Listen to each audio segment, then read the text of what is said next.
Bonsoir à toutes, bonsoir à tous, c'est SP Time numéro 34 et notre invité pour ce nouveau numéro, ce sera Yacine Awadi qui nous rejoindra dans le deuxième quart-temps. Yacine Awadi qui est chargé du développement individuel des joueurs au Limoges CSP. Pour nous accompagner, nos spécialistes basket du Populaire du Centre, Kevin Cao et Mathieu Marot. Messieurs, bonsoir. Bonsoir. Au sommaire de ce CSP Time, nous commencerons par la conférence de presse qui s'est déroulée mardi et qui a vu Céline Forté, présidente du conseil de surveillance, présenter le directoire qui sera en charge de l'opérationnel du Limoges CSP à partir de maintenant, puisque leur mission est désormais partie. Dans le deuxième quart-temps, nous évoquerons l'actualité sportive du Limoges CSP avec son quart de finale des playoffs qu'il va jouer dès vendredi à Monaco. Et ensuite, nous nous intéresserons dans le troisième quart-temps à notre invité Yacine Awadi et sur sa mission au Limoges CSP avant de conclure avec un débat. Et le débat portera cette fois-ci sur le fait de savoir si oui ou non le Limoges CSP a réussi sa saison régulière. Et nous conclurons évidemment avec les tops et les flops. CSP Time numéro 34, c'est parti. Alors messieurs, on commence avec cette conférence de presse qui a vu donc Céline Forté présenter son directoire, sa nouvelle équipe, le directoire qui sera en charge donc de l'opérationnel du Limoges CSP. Première chose, premier constat, Mathieu, on a vu quand même qu'il va y avoir un mode de fonctionnement quand même différent, puisque là, on s'oriente quand même vers un fonctionnement d'équipe, un fonctionnement collégial, qui va être forcément différent du fonctionnement qui était avec Fred Forté tout seul. Oui, ça va être un fonctionnement radicalement différent. Tout le monde l'avait dit, avec la disparition de Fred Forté, ce système au Limoges CSP ne pouvait pas perdurer. D'ailleurs, on l'a vu, ça n'a pas fonctionné parce que personne ne pouvait remplir les missions qu'occupait Frédéric Forté. Donc, Céline Forté, elle, a souhaité mettre en place, comme tu l'as dit, un directoire à 5 têtes où il va y avoir des anciens joueurs comme Richard Dacoury, Stéphane Ostrowski et Claude Bolotny, mais aussi Pierre Fargeau qui va être en charge de tout ce qui est juridique et administratif, et tout cela présidé par Yves Martinez qui lui va avoir pour mission de faire fonctionner justement ce directoire, d'arbitrer ces prises de décision qui seront donc collégiales. Voilà, donc Kevin, ce qu'on voit aussi, c'est, Mathieu l'a dit, les grands anciens qui sont là. Donc on perpétue l'histoire, on fait confiance à l'histoire. Et Richard Dacoury, qu'on attendait depuis des années, enfin, ça y est, il est là, prêt à aider son club. Oui, ça correspond un peu à l'ADN de ce club. Limoges CSP a une histoire, quand même une riche histoire, et est l'un des plus grands clubs de France. Et voir à sa tête d'anciens joueurs, Stéphane Ostrowski, Claude Bolotny et Richard Dacoury, ça apporte une bonne caution morale au niveau du Limoges CSP. Et évidemment, le retour de Richard Dacoury, c'était attendu depuis très longtemps. Il est parti il y a 23 ans, je crois. Voilà, 23 ans. Il a dit dans les déclarations faites mardi en conférence de presse qu'il était prêt à s'investir, qu'auparavant, on ne lui avait pas proposé de s'investir. Et dans ces déclarations, il est apparu très déterminé et très ambitieux pour ce club. Je pense que c'était rassurant aussi pour Céline Forté d'avoir des proches autour d'elle, comme Stéphane Ostrowski et Richard Dacoury, des proches qui, en plus, comme l'a dit Kevin, vont apporter une certaine caution, une certaine légitimité à ce directoire. Maintenant, on va attendre de voir aussi ce que ça va donner, parce qu'il y a eu de belles phrases, de beaux discours, ce qui est logique quand on intronise, on présente une nouvelle équipe dirigeante. Mais pour l'instant, il n'y a pas eu non plus d'annonce concrète. Crawford Palmer. Pardon ? À part Crawford Palmer. Oui, voilà. Céline Forté a officialisé Crawford Palmer en tant que directeur sportif, mais à part ça, je parle plus sur le projet du club. Tout le monde a répété qu'il y avait de l'ambition pour le Limoges CSP.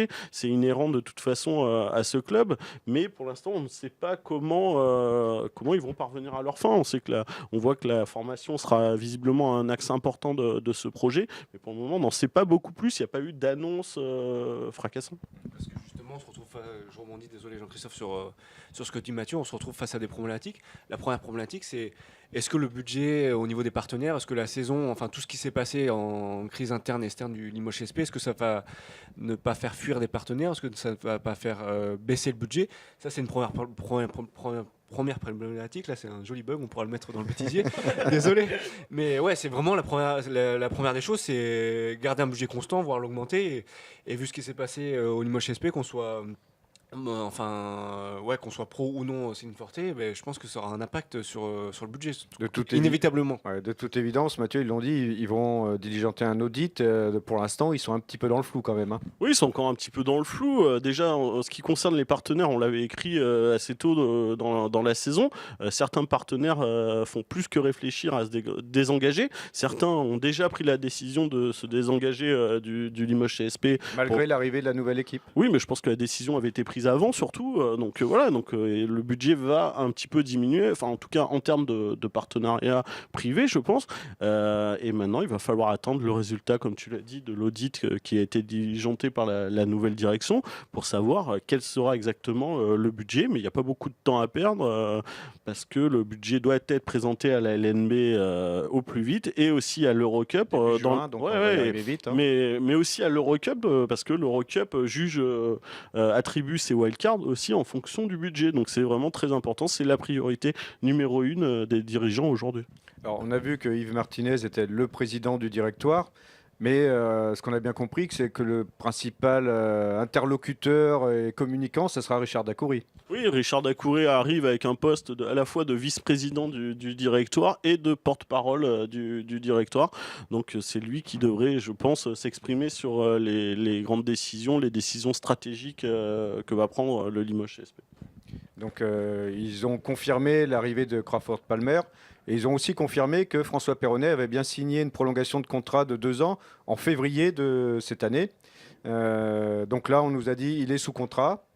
Pour l'instant, qu'est-ce qu'on en sait de plus? Mais on peut pas dire, ils peuvent pas dire autre chose de toute façon. Effectivement, François Perronnet est sous contrat pour les 2 prochaines saisons. Là, le Limoges CSP s'apprête à disputer les playoffs face à Monaco. Donc, il serait prématuré de statuer sur son avenir alors que la saison n'est même pas terminée. Après, si tu veux mon sentiment personnel, c'est que je vois mal François Perronnet aujourd'hui repartir une nouvelle saison sur le banc du Limoges CSP. On se souvient quand même qu'il s'est affiché au soutien de l'ancienne direction au tribunal de grande instance de Limoges. Je pense que c'est des choses qui doivent un peu mal passer auprès de la nouvelle direction. Cette prolongation de contrat, ça fait un petit peu peau de banane quand même, hein, Kevin, non? La meilleure des pots de banane, c'est qu'on a appris samedi lors de l'Assemblée Générale que l'ancienne direction avait déjà signé un assistant au mois de mars et avril, un assistant dont j'ai perdu le nom. Dominique Roinard qui est officier à Denain. Voilà, c'était un beau dossier, une jolie peau de banane. Et après, il y a d'autres dossiers. On peut penser aussi à le départ d'Olivier Bourguin, apparemment, qui est parti avec un petit chèque et une petite augmentation. Oui, ça fait pour moi une forme de peau de banane, oui, sur quelques choix de l'ancienne direction. Après, sur François Perronnet, je ne veux pas défendre les anciens dirigeants. Si effectivement il a été signé au mois de février, on peut se poser la question, pas de la légalité en tout cas, parce que l'ancienne direction avait tous les moyens de signer François Perronnet.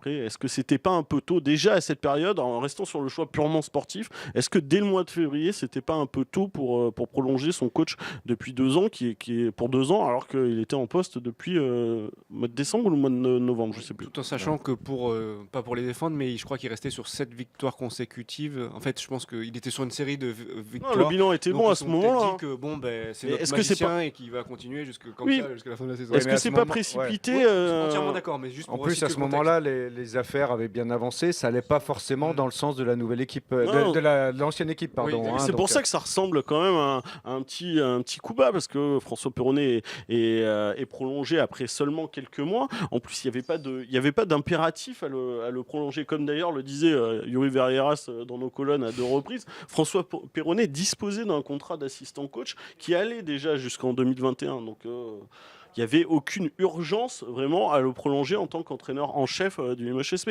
C'est plus là qu'on a du mal à comprendre. Un dernier mot sur la Coupe d'Europe, on l'a vite évoqué, l'Eurocup, voilà, ça faisait 2 ans que le Limoges CSP y était. C'est quand même un petit peu mieux que les coupes FIBA là, qu'on a du mal à décrypter. Ça va être compliqué d'y retourner, Mathieu? Alors ça, pour le coup, c'est plus un sentiment, encore une fois, qu'autre chose. Mais je sais qu'à l'Eurocup, ils ont suivi l'actualité récente du Limoges CSP et ils étaient pas très joie, très rassurés par tout ce qui se passait. Donc je pense que ça va être compliqué. Ça peut être compliqué d'avoir un nouveau ticket pour cette compétition. Maintenant, on espère, Richard Descoury en a plaisanté lors de la conférence de presse, que son nom, son passé d'ancien joueur, va faire pencher la balance du bon côté. En tout cas, il faut l'espérer parce que ça, pour le coup, ce serait vraiment un point noir de ne pas disposer de billets pour l'Eurocup. D'autant plus qu'en terminant 7e de la saison régulière, le Limoges CSP pourrait devoir se contenter seulement d'un tour préliminaire de Basketball Champions League. Une Coupe d'Europe qui fait rêver, hein, rien que le nom. C'est moins bien que l'Eurocup, c'est Donc, sûr. en espérant que les 2 top 16 d'affilée pour lequel s'est qualifié Limoges CSP pourra peut-être un petit peu faire pencher la balance en faveur de Limoges. Ce premier quart-temps est terminé. Merci messieurs. Rendez-vous sur notre site internet lepopulaire.fr et rendez-vous dès demain avec notre invité Yacine Awadi pour la suite de ce CSP Time. Salut, à bientôt.